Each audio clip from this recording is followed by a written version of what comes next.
ہم جمعہ کی نماز پڑھتے ہیں، جمعہ کی نماز میں امام صاحب دوسری رکعت میں سورہ غاشیہ پڑھتے ہیں، حل اتاک حدیث الغاشیہ وجوہ یومئذ خاشیہ عاملۃ ناصبہ تصلی نارا حامیہ۔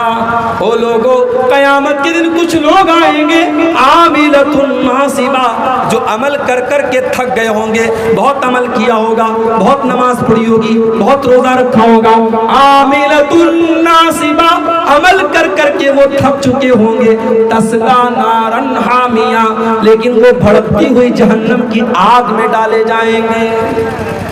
تو بدعتی کا انجام بہت برا ہے میرے بھائی، اس لیے اپنے آپ کو بدعت سے بچاؤ، دین کے اندر وہی کام کرو جس کام کے اوپر اللہ کی اور اس کے رسول کی مہر لگی ہو، اس کے علاوہ کوئی کام کرو۔ اور آگے پڑھو، ہماری نیکیوں کو برباد کر دینے والی چوتھی چیز، اگر ہم نماز کی پابندی نہیں کرتے، نماز کو چھوڑ دیتے ہیں، رات بھر آپ نے جلسہ سنا، صبح فجر کی اذان ہو رہی ہے، الصلاۃ خیر من النوم کی صدائیں بلند ہو رہی ہیں، اور آپ آرام سے سوئے پڑے ہیں، آپ نے فجر کی نماز چھوڑ دی۔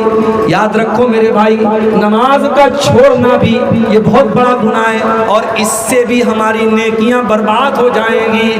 اللہ کے نبی فرماتے ہیں، اول ما یحاسب بہ العبد یوم القیامۃ صلاۃ، قیامت کے دن بندے سے پہلا حساب اس کی نماز کے بارے میں کیا جائے گا۔ فَإِن صَلُحَتْ، اگر نماز کا معاملہ صحیح ہے، اگر نماز صحیح ہے تو سارا عمل صحیح ہے، اور اگر نماز کا معاملہ گڑبڑ ہے تو سارا معاملہ گڑبڑ ہے۔ اور ایک اور حدیث میں اللہ کے نبی نے فرمایا، من ترک صلاۃ العصر فقد حبط عملہ، جس نے عصر کی نماز جان بوجھ کر کے چھوڑ دی اس کا عمل برباد ہو جائے گا۔ جب ایک ٹائم کی نماز جان بوجھ کر کے چھوڑنے والے کا عمل برباد ہو جائے گا۔ ہمارے کتنے بھائی ایسے ہیں جو ایک ٹائم کی بھی نماز نہیں پڑھتے، جن کی زندگی میں نماز کے لیے کوئی مقام نہیں ہے۔ میرے بھائیوں، سوچو ان کا کیا ہوگا۔ شیخ عبدالعزیز ابن باز سے پوچھا گیا، بیوی نماز پڑھتی ہے، شوہر نماز نہیں پڑھتا، بیوی نماز پڑھتی ہے، شوہر نماز نہیں پڑھتا، ایک ٹائم کی نماز نہیں پڑھتا، شوہر کا انجام کیا ہوگا؟ شیخ ابن باز کا فتویٰ موجود ہے، جائیے انٹرنیٹ پر آپ بھی دیکھ لیجئے۔ شیخ ابن باز کہتے ہیں، اگر بیوی نمازی ہے اور شوہر بے نمازی ہے تو نکاح ختم کر دیا جائے گا، نکاح ختم کر دیا جائے گا، اور اس مسلمان عورت کو اس بے نمازی کے ساتھ نہیں رکھا جائے گا، کیونکہ نماز نہ پڑھنے والا کافر ہے، نماز کو جان بوجھ کر کے چھوڑنے والا کافر ہے۔ یہ سعودی عرب کے بہت بڑے مفتی کا فتویٰ ہے۔ چلو ٹھیک ہے، ہم اتنی سخت بات نہیں کہتے، ہم کہتے ہیں نماز چھوڑنے والا کافر نہیں ہے اگر وہ نماز کو فرض مانتا ہے، نماز کو ضروری مانتا ہے، اگر لاپرواہی کی وجہ سے وہ نماز نہیں پڑھتا ہے، کافر تو نہیں ہے، مگر میرے بھائیوں گنہگار تو ہے، اور بہت بڑا گنہگار ہے۔ اور آج افسوس کی بات یہ ہے، ہم دعویٰ یہ کرتے ہیں کہ ہم نبی کے چاہنے والے ہیں، ہم نبی سے محبت کرنے والے ہیں، نبی کے لیے جان دے دیں گے۔ ارے تم کیا نبی کے لیے جان دو گے؟ تم کیا نبی سے محبت کرو گے؟ تمہیں نبی سے محبت ہوتی تو تم نماز نہ چھوڑتے۔ میرے نبی کو نماز سے بہت پیار تھا، اللہ کے نبی کہا کرتے تھے، جعلت قرۃ عینی فی الصلاۃ، نماز میری آنکھوں کی ٹھنڈک ہے، میری نماز میری آنکھوں کی ٹھنڈک ہے۔ اور اپنی وفات کے پہلے، اپنے انتقال کے پہلے اللہ کے نبی دنیا سے یہ کہہ کر کے گئے، الصلاۃ الصلاۃ وما ملکت ایمانکم، وہ لوگوں نماز کی پابندی کرتے رہنا، نماز کا خیال کرتے رہنا، نماز جان بوجھ کر کے کبھی مت چھوڑنا۔ تو نماز چھوڑنے والا بھی بہت بڑا گنہگار ہے، اور وہ اپنی نیکیوں کو خطرے میں ڈال رہا ہے، اس بات کا ڈر ہے کہ اس کی نیکیاں برباد ہو جائیں۔ اور آگے بڑھیے، 11 چیزیں میں بیان کر کے بات ختم کر دوں گا، ابھی 4 چیزیں ہوئی ہیں۔ نمبر 5 ہماری نیکیوں کو برباد کر دینے والی 5ویں چیز، حقوق العباد میں کوتاہی۔ اگر آپ نے کسی کا حق مارا ہوگا، کسی کی زمین پر ناجائز قبضہ کیا ہوگا، کسی کا مال ناجائز طریقے سے ہڑپ لیا ہوگا، اللہ کے نبی فرماتے ہیں کہ میری امت میں سب سے غریب آدمی، سب سے فقیر آدمی، سب سے مفلس آدمی وہ ہوگا جو قیامت کے دن نماز لے کر کے آئے گا، روزہ لے کر کے آئے گا، زکوٰۃ لے کر کے آئے گا، حج لے کر کے آئے گا، بہت ساری نیکیاں لے کر کے آئے گا، وَيَأْتِي قَدْ شَتَمَ هَذَا وَقَذَفَ هَذَا وَأَكَلَ مَالَ هَذَا، لیکن کسی کو گالی دی ہوگی، کسی کا حق مارا ہوگا، کسی کا مال ہڑپا ہوگا، کسی کی زمین پر قبضہ کیا ہوگا، اس کی ساری نیکیاں اس کے ان تمام حقداروں کو دے دی جائے گی جن کا اس نے حق مارا تھا، اور جب اس کی نیکیاں ختم ہو جائیں گی اللہ کے نبی فرماتے ہیں حقداروں کے گناہ اس کے اوپر لاد دیے جائیں گے، اور جو دنیا سے نیکی لے کر کے گیا تھا اس کے اوپر دوسروں کے گناہ لاد دیے جائیں گے اور وہ جہنم کے اندر پھینک دیا جائے گا۔ میرے بھائیوں، بڑا خطرناک مسئلہ ہے حقوق العباد کا۔ کسی کا حق مت مارنا، کسی کا حق مت مارنا۔ دنیا کی عدالت میں ہو سکتا ہے آپ کیس جیت جائیں، وکیل کو خرید لیں، جج کو خرید لیں، پولیس والوں کو خرید لیں، ہو سکتا ہے دنیا میں آپ بے ایمانی کر لیں، مگر کان کھول کر کے سن لو، اللہ کی عدالت میں کوئی بے ایمانی نہیں کر سکتا، اللہ کی عدالت میں کوئی رشوت نہیں چلے گی، اللہ کے فرشتے رشوت نہیں لیتے۔ اللہ کے نبی فرماتے ہیں من کانت عنده مظلمۃ لاخی، اگر اپنے بھائی پر ظلم کیا ہے تو دنیا میں اس سے چھٹکارا پالو، ورنہ آخرت کی کرنسی روپیہ پیسہ نہیں ہوگی، آخرت کی کرنسی تمہاری نیکیاں اور تمہارے گناہ ہوں گے۔ اگر تم نے دنیا والوں کا حق مارا ہوگا تمہاری نیکیاں ان کو دے دی جائیں گی اور ان کے گناہ تمہارے اوپر لاد دیے جائیں گے۔ اس لیے میرے بھائیوں، حقوق العباد کے معاملے میں بہت ہوشیار ہے۔ آج بھائی بھائی کا حق مار رہا ہے، آج کتنے باپ ہیں اپنی اولاد کا حق مار رہے ہیں، کتنے باپ ہیں اپنی بیٹیوں کو، کتنے بھائی ہیں اپنی بہنوں کو جائیداد میں وراثت میں محروم کر دیتے ہیں، ساری جائیداد بیٹوں کے نام لکھ دیتے ہیں تاکہ بیٹی وارث نہ ہو جائے۔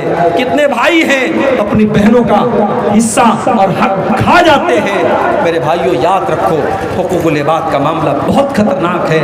اگر آپ نے کسی کا حق مارا ہوگا کل قیامت کے دن آپ کو جواب دینا پڑے گا اور آپ کی نیکیاں برباد ہو جائیں گی اور آپ کے ذمے اس انسان کے گناہ ڈال دیے جائیں گے۔ 5 چیزیں ہو گئی۔ نمبر 6، شراب پینا، یہ بھی بہت بڑا گناہ ہے۔ شراب پینے والے کی نماز بھی قبول نہیں ہوتی ہے۔ اللہ کے نبی فرماتے ہیں من شرب الخمر لا تقبل له صلاۃ 40 صباحا، جو شراب پیتا ہے اس کی 40 دن کی نماز قبول نہیں ہوگی۔ شراب پینے والے کی 40 دن تک کی نماز قبول نہیں ہوگی جب تک وہ اللہ تعالیٰ سے سچی توبہ نہ کر لے، اس کی 40 دن تک کی نماز قبول نہیں۔ اتنا بڑا گناہ ہے شراب پینا۔ آج مسلمان بڑے شوق سے شراب پی رہا ہے۔ شراب کے اڈوں پہ چلے جاؤ، آپ کو مسلمان زیادہ نظر آ جائیں گے۔ میرے بھائیوں، شراب سے بچو، نشے سے بچو۔ یہ نشہ آپ کی نمازوں کے لیے، آپ کی عبادت کے لیے بہت گھاتک ہے۔ شرابی کی 40 دن تک کی نماز قبول نہیں۔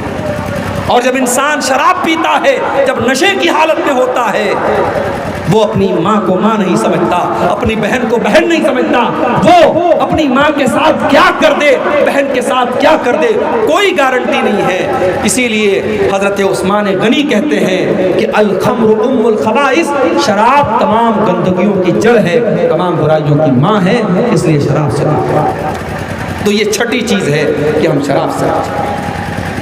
7ویں چیز، ہماری نیکیوں کو نشٹ کر دینے والی، ہماری نیکیوں کو برباد کر دینے والی، ہماری نیکیوں کو ختم کر دینے والی 7ویں چیز، بیوی کا شوہر کا حق ادا نہ کرنا۔ شادی ہو گئی، اب بیوی شوہر کا حق ادا نہیں کر رہی ہے، اس کا انجام کیا ہوگا؟ آئیے میں حدیث آپ کو سنا دیتا ہوں۔ اللہ کے نبی فرماتے ہیں ثلاثۃ لا يقبل اللہ صلاتهم، 3 لوگ ایسے ہیں جن کی نماز اللہ تعالیٰ قبول نہیں کرتا ہے۔ ان کی نماز ان کے سر کے اوپر اوپر نہیں جاتی ہے، اللہ تعالیٰ کیوں ان کی نماز نہیں جاتی ہے؟ ان کی نماز نیچے ہی رہ جاتی ہے، آسمان پر نہیں جاتی ہے۔ تین ایسے بد نصیب لوگ ہیں۔ نمبر ایک، رجل اما القوم وهم له کارہون، ایک وہ انسان جو نماز پڑھا رہا ہے جبکہ لوگ اس کو امام بنانا نہیں چاہتے، لوگ اس کی امامت کو پسند نہیں کرتے، زبردستی امام بنا ہوا ہے۔ بہت ساری جگہوں پر ایسا ہے، لوگ ناپسند کرتے ہیں اس کی کسی حرکت کی وجہ سے، لیکن وہ زبردستی پانچوں ٹائم کی نماز پڑھا رہا ہے، زبردستی امام بنا ہوا ہے۔ اللہ کے نبی فرماتے ہیں جو زبردستی لوگوں کا امام بن جائے قیامت کے دن اس کی نماز اللہ کے قبول نہیں۔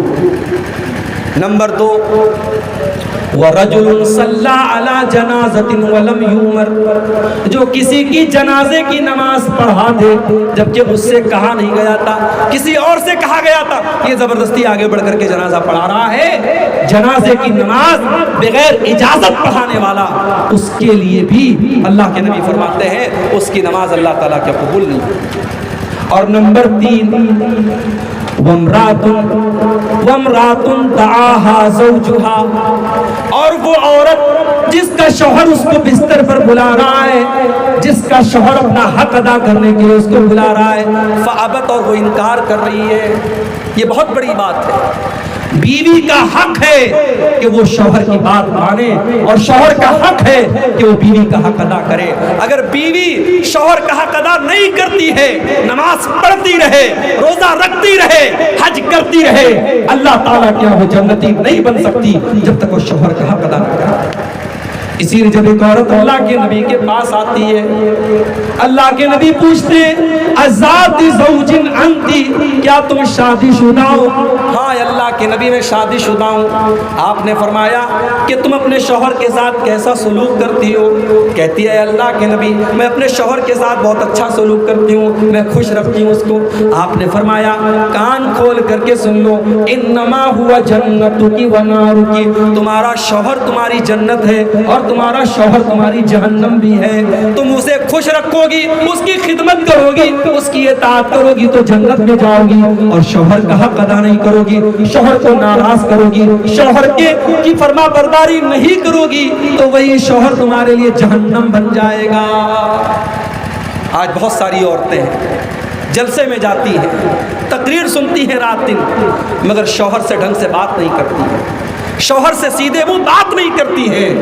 میری ماں اور بہنوں، آپ کی نماز، آپ کی دینداری بیکار ہے اگر آپ کا شوہر آپ سے خوش نہیں ہے، اگر آپ اپنے شوہر کو خوش نہیں رکھتی ہیں اور اس کا حق ادا نہیں کرتی۔ اور آگے بڑھیے، نمبر 7، ساتویں چیز جو ہماری نیکیوں کو برباد کر دینے والی ہے، عورت کا خوشبو لگا کر کے گھر کے باہر نکلنا۔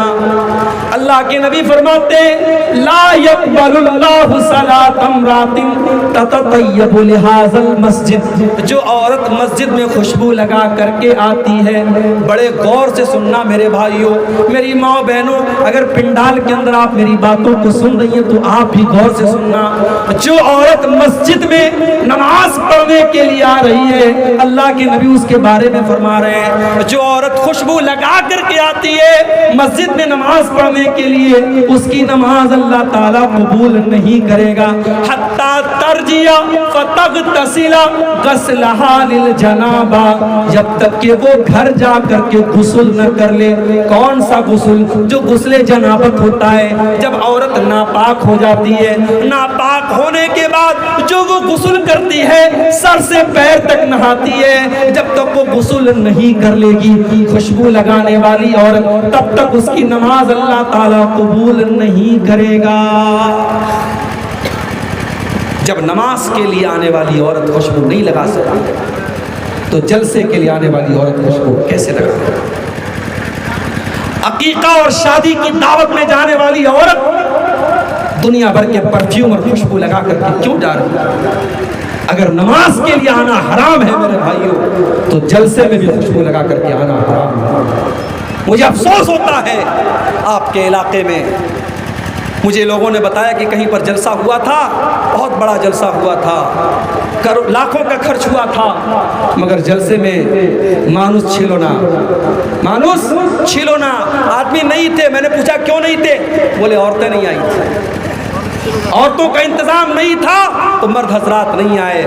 پتہ یہ لگا کہ جلسے میں مردوں کی اور نوجوانوں کی ایک بڑی تعداد اس لیے آ رہی ہے کیونکہ عورتوں کا جمگھٹ ہوتا ہے. جوان لڑکیاں ہیں, خوبصورت کپڑے پہن کر کے, سج کر کے, سنور کر کے, جویلری وغیرہ پہن کر کے اور میک اپ کر کے آ رہی ہیں, اور دکانیں لگی ہیں, سڑکوں پر نوجوان لڑکے بھی ٹہل رہے ہیں, لڑکیاں بھی ٹہل رہی ہیں. میرے بھائیوں, یہ منظر بڑا نامناسب ہے, یہ چیز بڑی نامناسب ہے. اللہ کے نبی فرما رہے ہیں جو عورت نماز کے لیے آ رہی ہے خوشبو لگا کر, اس کی نماز اللہ تعالیٰ قبول نہیں کرے گا. تو جو عورت جلسے میں آتی ہے, اپنی بہنوں سے کہنا چاہوں گا سمپل ڈریس میں آؤ, سادہ کپڑے میں آؤ, خوشبو کے بغیر آؤ, اور پردے کے اندر آؤ, اور تقریر سن کر کے واپس اپنی گھر چلی جاؤ. جلسوں کو تماشا مت بناؤ میرے بھائیوں.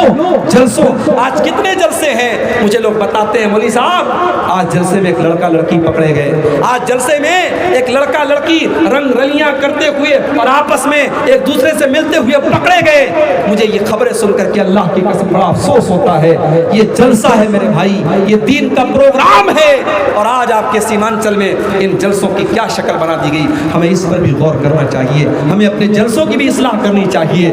ہم اپنے گھر کی عورتوں کو اگر جلسے میں لاتے ہیں تو سختی کر کے لائیں کہ دیکھو جلسے میں جانا ہے مگر سمپل طریقے سے جانا ہے. اپنی جوان لڑکیوں کو آپ تاکید کر دیں دیکھو ہمیں سادہ طریقے سے جانا ہے, سج کر کے, سمر کر کے, میک اپ کر کے, خوشبو لگا کر کے نہیں جانا ہے. جب مسجد میں نماز پڑھنے کے لیے جانا حرام ہے تو جلسے میں بھی سج سمر کر کے آنا کسی عورت کے لیے جائز نہیں ہے.